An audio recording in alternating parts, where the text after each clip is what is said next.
Eu sempre soube que minha família me enxergava como alguém descartável, mas nada me preparou para o dia em que ouvi, sem querer, a voz da minha própria irmã dizendo que eu serviria perfeitamente como babá gratuita para os filhos dela, enquanto todos aproveitariam o jantar em paz. E o pior: minha mãe riu. Meu pai concordou. Ali, naquele instante, algo dentro de mim quebrou, e outra coisa nasceu.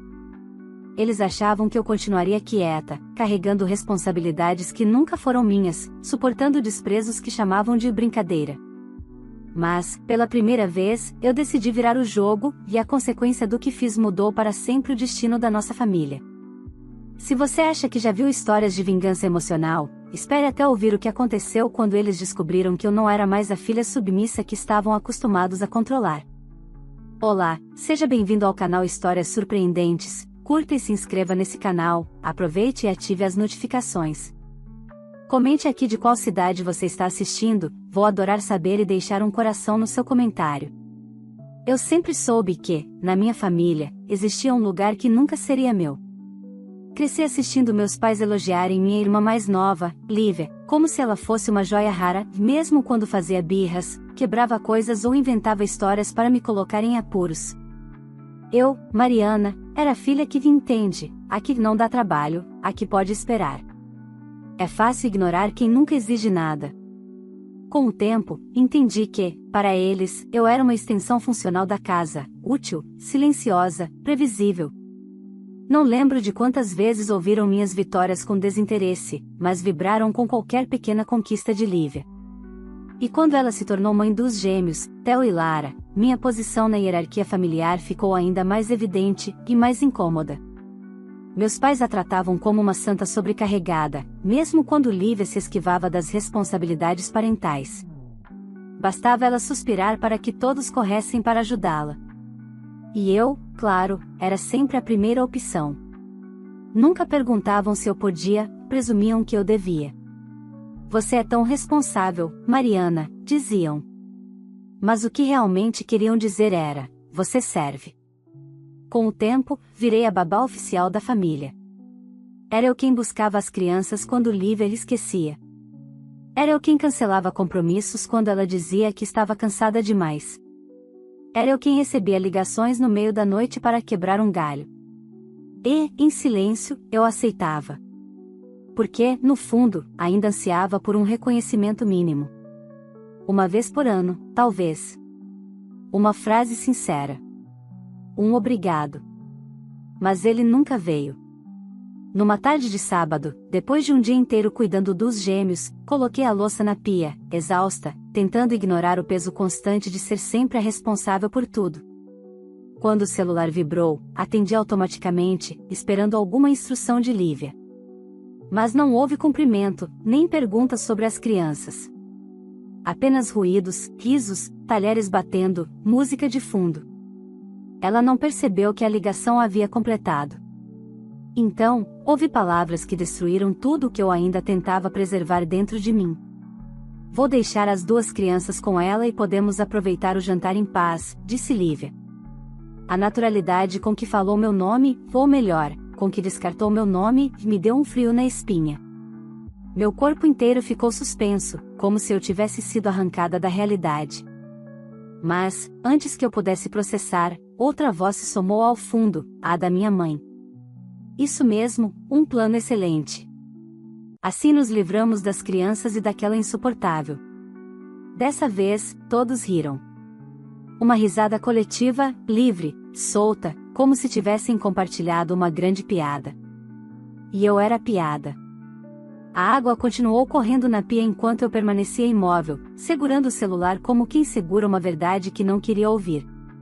Algo dentro de mim se rompeu, mas não foi tristeza. Foi lucidez.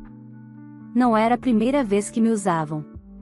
Mas era a primeira vez que eu escutava, sem filtros, o que realmente pensavam de mim.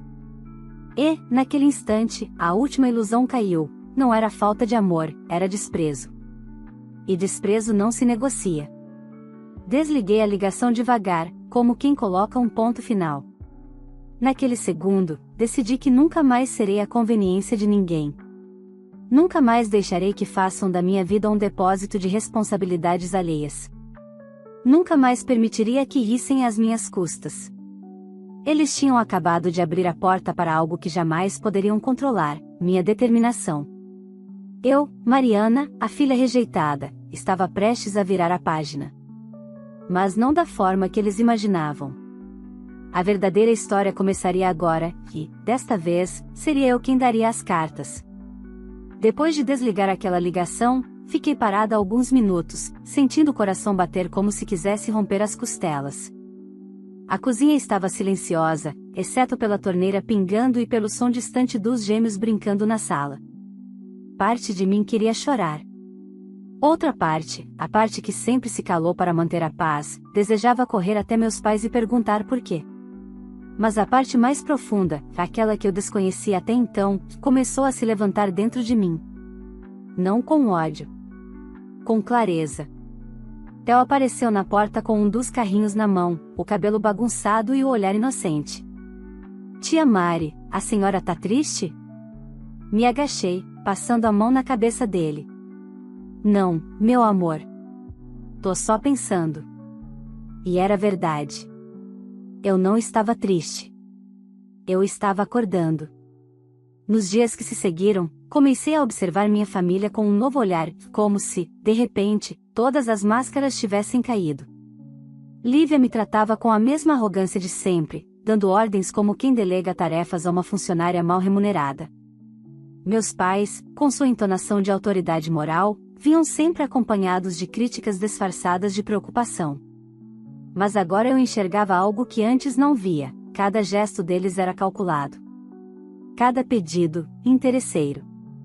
Cada elogio, condicional. Eu nunca havia sido filha, e eu fora uma ferramenta. E quanto mais percebia isso, mais minha paciência se desfazia. No entanto, mesmo decidida a não permitir mais abusos, eu sabia que precisava agir com cuidado. Pessoas que vivem à base de manipulação não aceitam facilmente perder seu alvo preferido. E eu era o alvo perfeito há anos. A mudança começou pequena, quase imperceptível.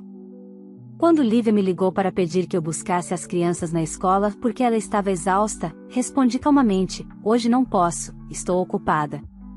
Houve um silêncio indignado do outro lado. Como assim ocupada, Mariana? Você nunca está ocupada. Sorri sozinha. Pois é. As coisas mudam. Ela desligou sem agradecer. Ou talvez não soubesse como agradecer quando não conseguia exigir. Naquela mesma semana, meus pais apareceram na minha porta sem avisar, já algo que sempre fizeram.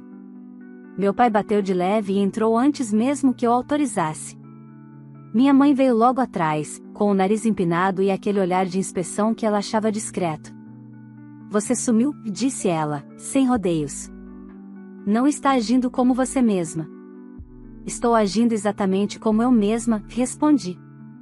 Só não como vocês esperam. Meu pai cruzou os braços. Lívia disse que você se recusou a ajudar com as crianças. Elas são família. Elas são filhas dela, pai. Não minhas. Afirmar aquilo em voz alta foi libertador, quase físico. Eu senti o ar mudar de peso. Minha mãe suspirou alto, como se estivesse diante de uma adolescente rebelde. Mariana, você sabe que sua irmã tem uma vida muito mais corrida. Você sempre foi a mais tranquila da família. A que entende. A que ajuda.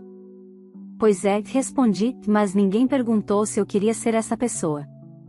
Eles se entreolharam, desconfortáveis, como se eu tivesse quebrado uma regra invisível que sustentava toda a dinâmica familiar. E eu havia quebrado. Se você continuar assim, disse meu pai, vai acabar sozinha. Sozinha? Perguntei, rindo sem humor, que eu sempre estive sozinha. Vocês só não tinham percebido. A visita terminou ali.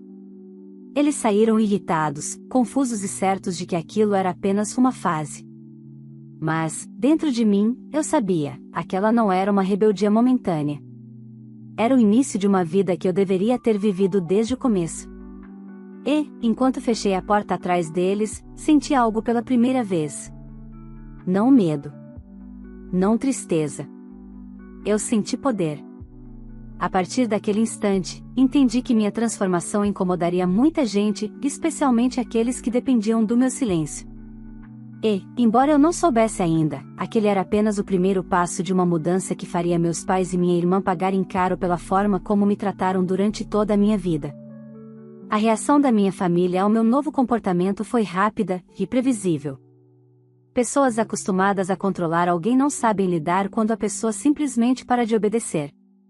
No entanto, ao invés de refletirem sobre o que me levou a mudar, fizeram o que sabiam fazer de melhor: se unir contra mim. O primeiro sinal veio através de uma mensagem no grupo da família, onde raramente eu falava. Minha mãe escreveu: Mariana, sua irmã está sobrecarregada. Você sabe como ela precisa de apoio. Já pode parar com essa fase estranha, não é? Respirei fundo antes de responder.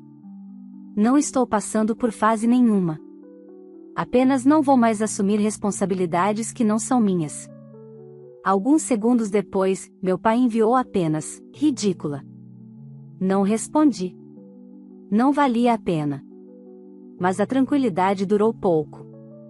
Na manhã seguinte, enquanto eu tomava café, ouvi batidas insistentes na porta. Quando abri, encontrei Lívia com os gêmeos, os dois com mochilinhas nas costas e olhares cansados. Mariana, pelo amor de Deus, eu tenho um compromisso importante. Você precisa ficar com eles hoje. Lívia, eu já falei que não posso. Respondi calmamente. Você precisa organizar a própria rotina. Ela me olhou como se tivesse ouvido um absurdo. Você é inacreditável. Eu sou mãe solteira. E eu não sou babá. Ela apertou a mandíbula, irritada. Você sempre cuidou deles. Por que agora está agindo assim? Porque eu sempre cuidei deles sozinha, enquanto você curtia a vida e me tratava como empregada. Isso acabou. Os gêmeos estavam quietos, sentindo o clima pesado. Theo segurou a mão dela e perguntou baixinho: Mamãe, a gente vai ficar onde? Lívia ignorou a pergunta e continuou sua encenação. Você é cruel, sabia? Disse, colocando a mão na cintura. Cruel. Você gosta de parecer boazinha, mas não passa de uma invejosa amarga. Ignorei a provocação. Leve as crianças para quem você realmente paga para cuidar delas. Eu não pago ninguém porque você sempre fez isso de graça. Ela gritou. E ali estava a verdade, nua e crua. Não era carinho. Não era admiração. Era exploração. Fechei a porta devagar, mesmo com ela ainda falando. Pela primeira vez na vida, não havia culpa me consumindo. Havia só paz. Mas aquela paz durou apenas até o domingo. Meus pais me chamaram para um almoço de família. Tentei recusar, mas minha mãe insistiu tanto, e com uma cordialidade tão falsa, que decidi ir. Algo me dizia que aquele convite tinha segundas intenções. E eu estava certa. Quando cheguei, a mesa posta estava impecável demais. Meus pais estavam mais simpáticos do que o normal, e Lívia sorriu para mim com os dentes trincados. Todos muito gentis, muito sorridentes, muito suspeitos. A conversa começou neutra, mas logo meu pai conduziu para o verdadeiro motivo daquela reunião. Mariana, precisamos falar sobre responsabilidade familiar. Não, respondi, servindo-me de água. Não precisamos. Minha mãe pousou a mão sobre a minha como se aquilo bastasse para me dobrar. Filha, você sempre foi tão madura. Sempre foi nosso apoio. Não pode simplesmente nos virar as costas. Eu virei as costas para abusos, não para responsabilidade, respondi. Mas entendo que vocês façam confusão entre as duas coisas. Lívia bateu o garfo no prato. Você está impossível. Acha que é quem? Alguém que finalmente aprendeu a se valorizar, respondi. O silêncio caiu pesado. Mas não durou. Mariana, meu pai disse, inclinando-se à frente. Se você continuar causando esse clima, vamos ter que tomar atitudes. Que atitudes? Perguntei, olhando-o nos olhos. Você não quer ficar sozinha, quer? Sorri. O tipo de sorriso que nasce quando a pessoa percebe que finalmente entende o jogo e que não entra mais nele. Vocês confundem muito minhas prioridades, respondi. Tenho mais medo de continuar com vocês do que de ficar sozinha. Minha mãe recuou, como se eu tivesse dado um tapa na mesa. O resto do almoço foi tenso. Eles tentaram conversar, argumentar, manipular, fazer chantagem emocional, os velhos truques de sempre. Mas nada funcionava como antes. Quando me levantei para sair, ouvi Lívia murmurar para meus pais: ela vai ceder. Sempre cede. Vocês vão ver. Eles realmente acreditavam nisso. E talvez fosse isso que mais me fortalecia. Naquela noite, sozinha no meu apartamento, percebi que algo mais profundo havia mudado. Não era apenas uma questão de se impor, mas de finalmente enxergar quão pequena minha família me queria, e quão grande eu poderia ser sem eles por perto. O que eu não sabia é que, quando pessoas manipuladoras percebem que estão perdendo o controle, elas se tornam imprevisíveis. E estavam prestes a provar isso da pior forma possível. Os dias seguintes foram estranhamente silenciosos demais. Depois daquele almoço carregado de manipulações e insultos velados, meus pais e Lívia simplesmente sumiram. Nenhuma ligação, nenhuma mensagem, nenhum pedido absurdo. Era como se estivessem recolhidos, observando, esperando o momento certo para atacar novamente. E, quando pessoas assim se calam, é porque algo está sendo tramado. No início, tentei não me preocupar. Aproveitei aquele respiro inesperado para reorganizar minha vida. Voltei a caminhar pela manhã, retomei meu curso de cerâmica, revisei meu portfólio de design. Pequenas coisas que eu havia abandonado nos últimos anos enquanto carregava responsabilidades que não eram minhas. Mas a calmaria durou pouco. Certo dia, quando cheguei ao trabalho, encontrei 2 colegas na recepção cochichando. Ao me verem, mudaram o assunto rapidamente, mas seus olhares desconfortáveis me entregaram algo errado. Subi para minha sala tentando ignorar aquela sensação de alerta no estômago. À tarde, recebi uma ligação da diretora administrativa. Mariana, poderia vir à minha sala por um momento? Minha mente já imaginava o pior. Quando entrei, ela estava com um tablet na mão e um semblante de preocupação profissional. Recebemos algumas mensagens suspeitas sobre você. Meu coração gelou. Ela deslizou o dedo na tela e me mostrou prints enviados anonimamente para o RH. Eram mensagens longas, em tom de denúncia, escritas como se fossem de clientes ou conhecidos. Todas tinham o mesmo conteúdo: que eu era instável emocionalmente. Que eu tinha crises constantes. Que eu havia gritado com a irmã por causa das crianças. Que eu tinha abandonado minha família doente. Que eu não estava em condições de trabalhar em equipe. Eu senti o chão se mover sob meus pés, não pela acusação em si, mas pela origem óbvia. Lívia. E, possivelmente, meus pais juntos. Mariana, sei que isso pode ser desconfortável, disse a diretora, mas preciso perguntar diretamente: existe algum fundamento? Nenhum, respondi, firme. Minha família tem histórico de tentativas de manipulação. Eu só me afastei recentemente, e eles estão reagindo mal. Ela me olhou com uma empatia silenciosa. Não vamos tomar nenhuma medida. As mensagens são inconsistentes, exageradas. Mas achei importante que você soubesse. Agradeci, mas ao sair, minhas mãos tremiam. Eles estavam tentando destruir minha reputação. No caminho de volta para casa, minha cabeça fervilhava. Era previsível que minha família reagiria mal ao meu afastamento, mas eu não imaginava que se rebaixariam a esse nível, tentar sabotar meu trabalho, o único espaço da minha vida que eles nunca haviam conseguido controlar. E, como se o universo quisesse provar que a fase sombria apenas começara, fui recebida em casa por algo ainda pior. No hall do meu prédio, encontrei Theo e Luna sentados no banco, sozinhos, cada um com uma mochilinha no colo. A síndica estava ao lado deles, aflita. Mariana. Graças a Deus você chegou. Disse ela correndo até mim. Sua irmã deixou as crianças aqui tem uns 40 minutos. Disse que você ia descer para buscá-las. Meu estômago virou. O quê? Ela deixou eles, sozinhos? A síndica concordou, visivelmente indignada. Sim, e quando tentamos ligar para ela, ela mandou mensagem dizendo que Mariana sabe o que fazer. Aquela frase disparou algo dentro de mim, algo duro, decidido, irreversível. Abaixei-me para falar com os pequenos. Meus amores, tá tudo bem. Vamos lá pra cima, tá? Theo me abraçou com força, como se tivesse segurado o medo por tempo demais. No elevador, respirei fundo, tentando não chorar de raiva. Lívia tinha passado de irresponsável a perigosa.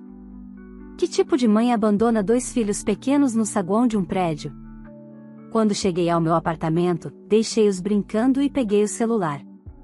Liguei para Lívia, que atendeu na 3ª chamada. O que você pensa que está fazendo? Perguntei, tentando controlar a voz. Ela riu, e aquele riso debochado, tão típico dela. Ah, Mariana, não exagera. Foi só um tempinho. Você sempre cuidou deles. Eu não vou mais cuidar de nada que é seu. Você vai, sim. Porque você não tem opção. Disse ela, com a voz carregada de veneno. Sem a gente, você não é nada. E desligou. Fiquei parada alguns segundos, encarando a tela preta do celular, sentindo o sangue pulsar quente. Eles tinham ultrapassado todos os limites. E, naquele exato momento, pela primeira vez, eu soube com convicção absoluta, minha família não estava apenas irritada com a minha mudança. Eles estavam tentando me destruir, emocionalmente, profissionalmente e agora colocando 2 crianças inocentes no meio. Mas o que eles não sabiam é que, quando alguém é empurrado para o abismo, só há 2 opções, cair ou aprender a voar. E eu estava prestes a abrir as asas.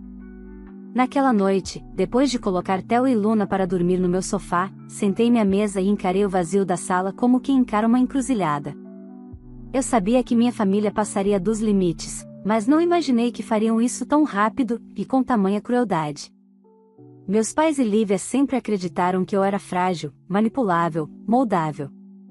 Sempre me deram tarefas, responsabilidades, culpas, como se eu tivesse nascido para servir. Mas agora eles estavam mexendo com algo que eu não tolerava, inocentes. Aquilo ultrapassava qualquer desentendimento familiar. Na manhã seguinte, devolvi as crianças a Lívia. Ela abriu a porta com a cara amassada e um sorriso irônico. Nossa, você demorou. Já estava achando que teria que ir te buscar, disse ela, revirando os olhos. Lívia, você deixou 2 crianças pequenas sozinhas no saguão de um prédio. Ela levantou as sobrancelhas, fingindo ingenuidade. Ah, Mariana, que drama. Que diferença faz? Você mora aqui mesmo. Aquele desprezo, aquela certeza de que eu sempre estaria ali para resolver, me fez respirar fundo para não explodir na porta dela. Quando virei as costas, meu celular vibrou. Era minha chefe. Mariana, infelizmente, preciso que você venha à empresa agora. Temos um problema sério. Meu coração acelerou. Fui diretamente da casa de Lívia para o escritório, onde encontrei minha diretora e 2 pessoas do RH me esperando em uma sala de reunião. Sobre a mesa havia um envelope pardo. Recebemos isso hoje, disse a diretora. E precisamos ouvir sua versão antes de prosseguir. Ao abrir o envelope, senti o chão desaparecer sob meus pés. Havia um dossiê de 6 páginas, com acusações absurdas, que eu era instável mentalmente. Que eu tinha surtos frequentes.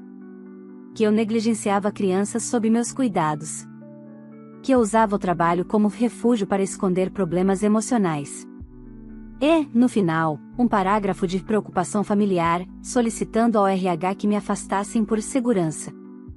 O nome no rodapé me fez rir, um riso curto, incrédulo e amargo. Assinado, Lívia Araújo e Sônia Araújo. Minha mãe e minha irmã. Mariana, disse minha diretora, com voz cautelosa, queremos esclarecer que isso não parece consistente com seu histórico.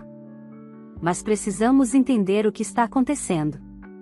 As palavras saíram duras, porém firmes, minha família está tentando destruir minha vida. respirei fundo e, pela primeira vez, contei tudo. Sem floreios. Sem me proteger.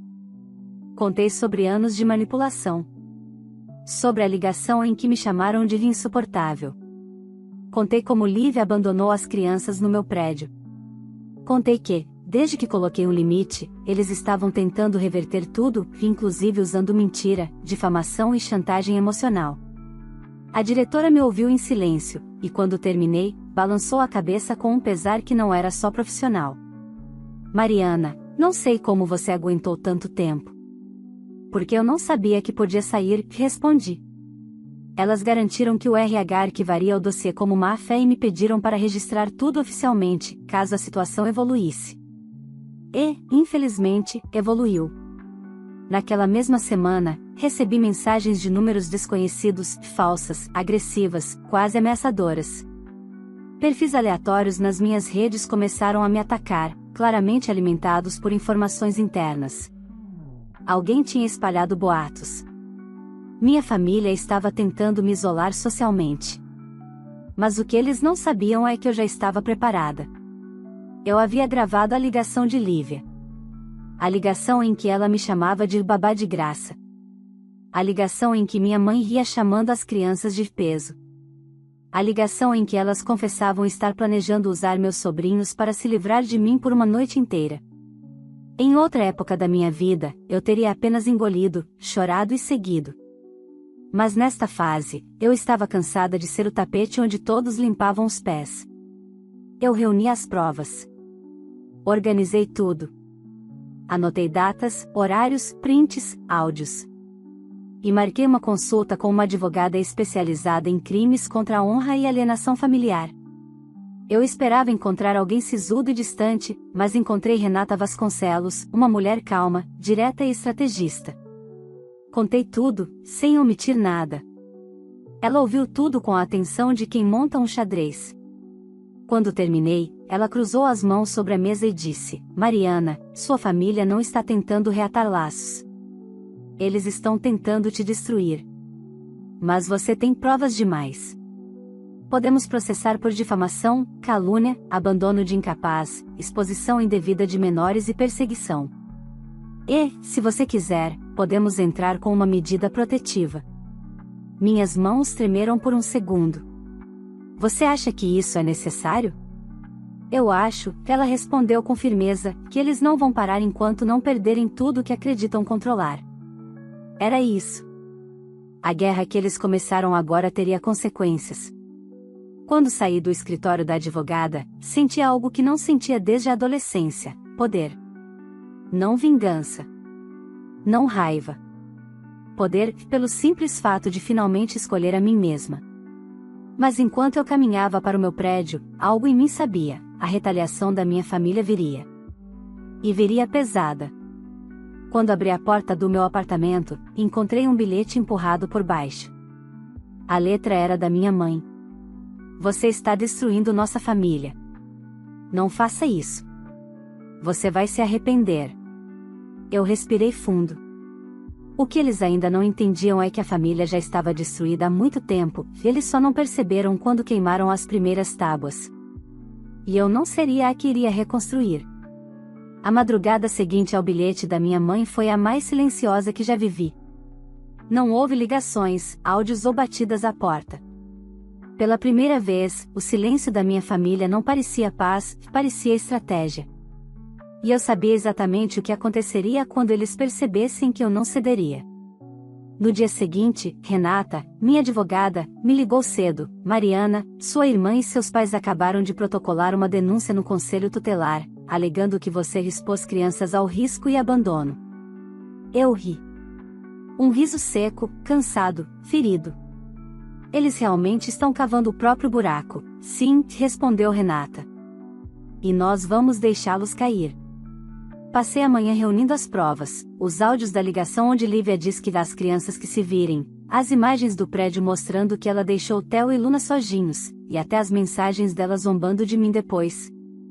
Quando entreguei tudo a Renata, ela analisou o material com a segurança de quem já sabia o desfecho. Mariana, prepare-se. Isso vai virar. E muito rápido. E virou. 3 dias depois, o Conselho Tutelar convocou Lívia para prestar esclarecimentos. Segundo Renata, ela chegou achando que convenceria todos com sua velha combinação de drama e manipulação. Mas ao ouvir os áudios, especialmente o de sua própria voz dizendo "vou largar as 2 crianças com ela, assim aproveitamos o jantar em paz", sua expressão desmoronou. A conselheira pediu que ela explicasse o abandono das crianças no saguão do meu prédio. Lívia tentou negar, tentou chorar, tentou culpar a mim, mas o vídeo das câmeras estava ali, incontestável. O relatório final foi devastador para ela: negligência comprovada. Conduta de risco. Recomendação de acompanhamento psicológico e supervisão temporária nas decisões referentes às crianças. Meus pais ficaram em choque. Não porque se preocupavam com Theo e Luna, mas porque, pela primeira vez, as consequências haviam batido na porta que eles sempre acreditaram estar acima da lei emocional da família. E como reagiram? Culpar-me, claro. Na noite seguinte, recebi outra mensagem anônima: "Você acabou com a família. Você é cruel. Você é vingativa." Eu simplesmente encaminhei para Renata, que respondeu: "Excelente prova para reforçar a medida protetiva." Meus pais e Lívia acharam que poderiam atormentar minha vida por décadas sem que nada voltasse para eles. Mas quando a verdade começou a ser vista por olhos externos, eles perceberam algo que nunca aceitaram: não era eu quem estava destruindo a família. Eram eles que tinham construído tudo sobre mentiras. A medida protetiva foi aprovada uma semana depois. Nenhum deles poderia se aproximar de mim ou tentar contato. Nada de ligações, mensagens, visitas inesperadas, recados por terceiros nem presença no meu local de trabalho. Foi a primeira noite, em anos, em que dormi profundamente. No dia seguinte, acordei com o sol entrando pela janela do meu apartamento, não pela obrigação de agradar alguém, não pelo medo de reprovação, mas pelo simples fato de que pela primeira vez eu decidia o rumo da minha vida sem carregar ninguém nas costas. Caminhei até a cozinha, preparei um café forte e me sentei diante da janela. Parecia uma cena simples, e era, mas também era a cena que resumia tudo o que eu havia conquistado: silêncio. Espaço. Eu. Mas ainda faltava uma coisa. Theo e Luna. Seus pequenos rostos assustados no saguão do meu prédio não saíam da minha mente. Eles eram as únicas vítimas verdadeiras na minha história. Eu não queria ser mãe deles, não queria substituí-los, não queria salvá-los, mas eu precisava garantir que não continuassem sendo usados como moeda por Lívia. Conversei com o Conselho Tutelar. Expliquei tudo o que sabia. Entreguei os áudios, os vídeos e a sequência completa de negligências. Eu não pedi guarda, não pedi interferência, não pedi nada para mim. Pedi apenas: protejam as crianças. Não deixem que a irresponsabilidade dos adultos destrua a vida delas. A conselheira concordou com um olhar firme. Pode deixar, Mariana. Agora não são mais só seus pais e sua irmã que sabem o que eles fazem. Agora nós sabemos também. E foi a primeira vez que senti que o ciclo de abuso familiar que sempre girou sobre mim não cairia mais sobre Theo e Luna. No final daquela semana, recebi uma última tentativa de chantagem emocional, desta vez em forma de e-mail coletivo, enviado pela minha mãe para vários familiares. Mariana enlouqueceu. Mariana quer destruir a família. Mariana está nos perseguindo. Eu não respondi. Não me defendi. Não me expliquei. Simplesmente bloqueei. E o mais surpreendente? Alguns familiares me escreveram em privado, dizendo: sempre soubemos como eles tratavam você. Só não tínhamos provas. Agora você tem. E você venceu. Eu não queria a vitória. Eu queria a liberdade. E finalmente, eu tinha. Caminhei pela varanda naquela noite, sentindo a brisa leve tocar meu rosto. Olhei para a cidade iluminada e percebi algo que demorou anos para entender: eu não precisava de uma nova família. Eu não precisava consertar a velha.